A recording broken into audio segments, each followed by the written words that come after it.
Yes, everyone, Stephen Howson here for Full Time Devils. Got a little bit of a transfer news for you guys, so let's get stuck into it. And you know what? It's a bit of a big one.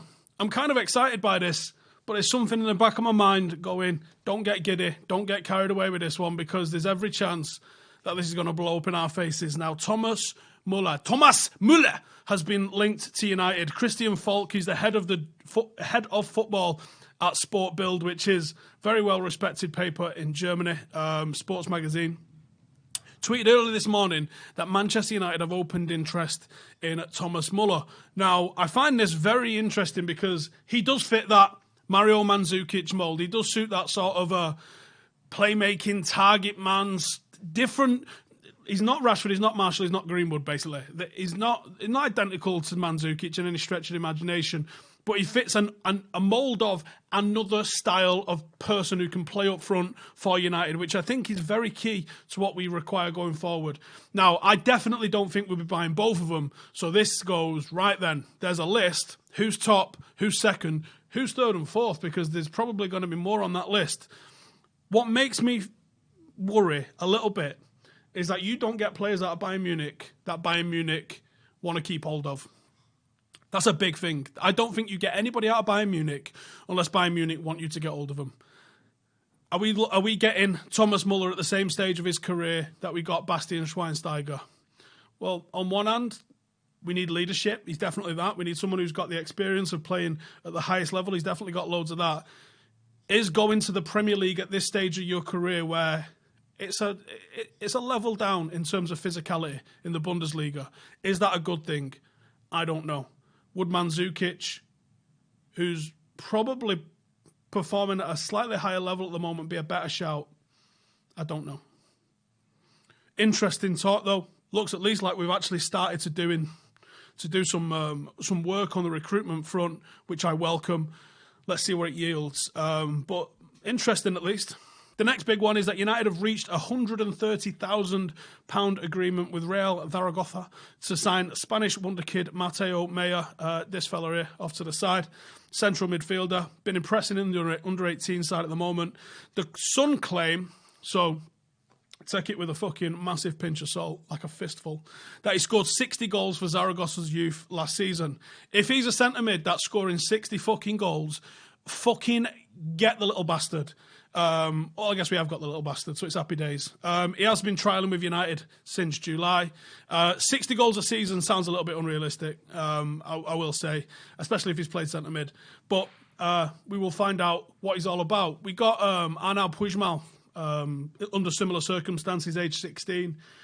He didn't take too long to settle in and has looked like a bit of a prospect since. Is he ready for the first team? Not so sure, but he's certainly proven himself to be a useful footballer. So there you go. That's another one that we've got in the mixer.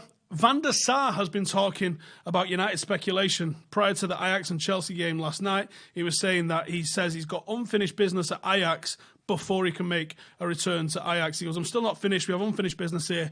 Maybe if we look at what going one step further than last year with the Champions League final, it could have been the step already. So he wants to see Ajax in a Champions League final. I think all of us, the whole world, wanted Ajax in that Champions League final last season, just so the Scousers didn't have to win it, or Pochettino didn't have to win it. What a nightmare scenario that was for everybody. He isn't the only ex-United player to be in talks with the Reds. Apparently, Evra has confirmed that he's held important talks with United over a role at the club, whilst the likes of Darren Fletcher and Rio Ferdinand have also been spoken to. We knew about this with Evra a long time ago, to be honest, and I know the circumstances of why he's not taken the role at the club. He seemed to think that Rio was going to take it, actually. So there might still be something in Rio, Darren Fletcher, Paddy Evra. Some of the academy lads that I've spoken to that Evra was there with while he was coaching them absolutely loved the guy, and he said there's this nasty streak to him where he absolutely loses his shit if someone's standards drop below perfect. They really enjoyed their time with him. I mean, obviously he's going to come with all the respect that you would want him to come with anyway, because he's Paddy Evra and he's won the lot. But it's very interesting. Van der Sar coming in as some sort of director of football. To me, I feel that that's a step down, even though it's Ajax, which is a smaller club than United. I feel like a step down from being the CEO to having to report to fucking Ed Woodward feels like a massive step down, and I could totally understand why Edwin van der Sar wouldn't want to do that. But on the other hand, look how well run Ajax is. Look how well they recruit. Look how well that team plays. Look how well that they can get picked apart and keep going. And that happens to them on a regular basis. So Edwin van der Sar, as Manchester United Director of Football, I would love to see it if it had real power. And that is my worry, that that job doesn't have real power. It's just someone else that gets shit instead of Ed Woodward. Right then, Partizan. I spoke to Ethan Laird last night about if he's going to be featuring. He doesn't think he will be starting. Well, he says he's not starting. He's hoping that he's going to be on the bench. I hope he gets minutes. There's a lot of talk that Jimmy Garner is going to start. I hope that's the case. One, it refreshes that midfield a little bit. And two, I am absolutely certain that once Jimmy Garner steps into that first team, it's going to be very difficult to keep him out of the first team for a prolonged period of time. He's very good. His game management's excellent. His game intelligence is excellent. He could easily become a cult favourite at United within a couple of years. I'm certain of it. And as soon as he's in, the door's then open for somebody like Dylan Levitt to also come in. So unlikely that we've got so many good youngsters coming through all at once. Eerily reminiscent of what happened with the class of 92. But the class of 92 really took a good 3 years, maybe even 4 years, to properly cement themselves. From Gary Neville and Ryan Giggs' debut, which I think was the same season, all the way coming through at the same time to when they started to establish themselves as first-choice, first-team regulars. It was about 3 or 4 years, really. So you have to be patient. It's not going to be like Jimmy Garner starts today and then he plays the rest of the season. It's not going to work like that. It takes a long time to establish themselves in the first team properly. So be patient with these lads.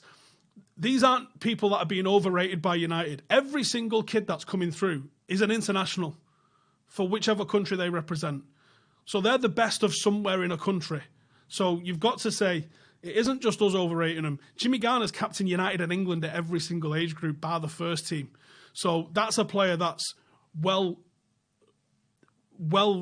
liked at every single level and well respected at every single level. Dylan Levitt's been away with the Welsh first team before even getting close to a debut at Manchester United. Ethan Galbraith, who's probably just underneath Jimmy Garner and Dylan Levitt in midfield, he's playing for Northern Ireland before he's even close to a Manchester United debut. There's a good chance that he could get a debut before the end of the season as well. So it's not us just going, we've got so many good youngsters, they're all going to be amazing. Some of them might not cut it at first team level. It is a different thing to playing against blokes than it is playing against other kids. But some of them have got the right stuff, and some of them are going to be absolutely unplayable in a few years. But you've got to be patient with them. You've got to allow them to adapt and then watch them take off. Premier League's one of the hardest places to come in and debut. That's why you see so many people going out on loan for 1, 2, 3 seasons prior to coming in and playing regularly in the first team. So hopefully some people get some loans. Hopefully some people stick it around the first team, and then they come back and they are ready. Tonight, to be honest with you guys, don't really give a shit about tonight. I don't want to lose, but if we drew again, it's not the end of the world if we draw again. Don't lose your away games, win all your home games, qualify from the group. That's all we're here to do. The most important game for me is Sunday. So I hope that the squad picks tonight, looks at Sunday and goes, we need 3 points there to have any hope of getting anywhere. I mean, even top 6 in the league. We need points on the board against Norwich. I hope we don't. We've got too thin a squad to compete on both fronts at the same time. Let's be realistic here. So I would rather give some experience to some lads and maybe get a draw and then go for it against Norwich at the weekend. That to me would be best case scenario. 2 wins would be fantastic and I'll celebrate them both. But I think being realistic, I take a draw tonight in Belgrade in what's going to be a horrendous atmosphere for the lads, and hopefully pick up 3 points at Norwich on the weekend. That is it from me. Thank you guys for checking us out. There's going to be a watch-along later on this channel with Makola, so make sure to come and check that out, and I will see you in the next one. Laters.